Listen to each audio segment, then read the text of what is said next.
জুলাই আন্দোলনে হত্যা চেষ্টা মামলায় 18 মে গ্রেপ্তারকৃত অভিনেত্রী নুসরাত ফারিয়াকে 19 মে সকালে আদালতে তুললে তার জামিন নামঞ্জুর করে আবারও কারাগারে পাঠানোয় আদালত প্রাঙ্গণে কাঁদলেন অভিনেত্রী। বিষয়টি নিয়ে এবার মুখ খুললেন সংস্কৃতি উপদেষ্টা মোস্তফা সরোয়ার ফারুকী। বিস্তারিত ডেস্ক রিপোর্টে। জুলাই আন্দোলন চলাকালীন হত্যাচেষ্টার অভিযোগে রাজধানীর ভাটারা থানায় করা একটি মামলায় গ্রেপ্তার দেখানো হয়েছে আলোচিত অভিনেত্রী নুসরাত ফারিয়াকে। 18 মে দুপুরে তাকে হযরত শাহজালাল আন্তর্জাতিক বিমানবন্দর থেকে আটক করে ইমিগ্রেশন পুলিশ। পরে তাকে পাঠানো হয় সংশ্লিষ্ট থানায়। সেখান থেকে বিকেল 4টায় নুসরাতকে নিয়ে যাওয়া হয় ঢাকা মহানগর গোয়েন্দা পুলিশ ডিবি কার্যালয়ে। সারারাত জিজ্ঞাসাবাদের পর 19 মে সকালে ফারিয়াকে তোলা হয় ঢাকার চিফ মেট্রোপলিটন ম্যাজিস্ট্রেট আদালতে। পরে উভয় পক্ষের শুনানি শেষে ঢাকার মেট্রোপলিটন ম্যাজিস্ট্রেট সারা ফারজানা হক তাকে কারাগারে পাঠানোর আদেশ দেন। সেই সাথে তার জামিন শুনানির জন্য আগামী 22 মে দিন ধার্য করেন।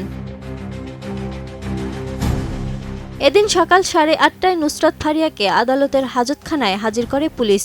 এরপর বুলেট প্রুফ জ্যাকেট, হেলমেট ও হাতকড়া পরিয়ে সকাল 10টায় তাকে দ্বিতীয় তলায় 27 নম্বর কোর্টে তোলা হয়। পরে সকাল 10:05 শুনানি শুরু হয়। শুনানি চলাকালে কাঠগড়ায় নীরবে দাঁড়িয়েছিলেন নুসরাত। তখন পাবলিক প্রসিকিউটর ওমর ফারুক ফারুকী ফারিয়াকে ফ্যাসিস্টের দোষর আখ্যা দিয়ে আদালতে শুনানি করেন। এটা শুনে এক পর্যায়ে চোখ মুছতে দেখা যায় নুসরাতকে। টানা 7মবারের মতো বেস্ট টিস্যু পেপার ব্র্যান্ড হিসেবে স্বীকৃতি পেয়েছে বসুন্ধরা টিস্যু। এদিকে নুসরাত ফারিয়াকে গ্রেপ্তার ও মামলার বিষয়টি নিয়ে এবার মুখ খুলেছেন সংস্কৃতি উপদেষ্টা মোস্তফা সরোয়ার ফারুকী।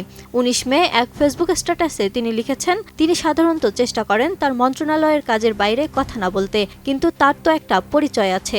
তিনি ফিল্ম ইন্ডাস্ট্রিরই মানুষ ছিলেন এবং 2 দিন পর সেখানেই ফিরে যাবেন বলে ফেসবুক পোস্টে লিখেন তিনি। নুসরাত ফারিয়ার গ্রেপ্তারকে বিব্রতকর একটা ঘটনা হয়ে থাকলো বলে বেশ কিছু মন্তব্য করেন ওই পোস্টে।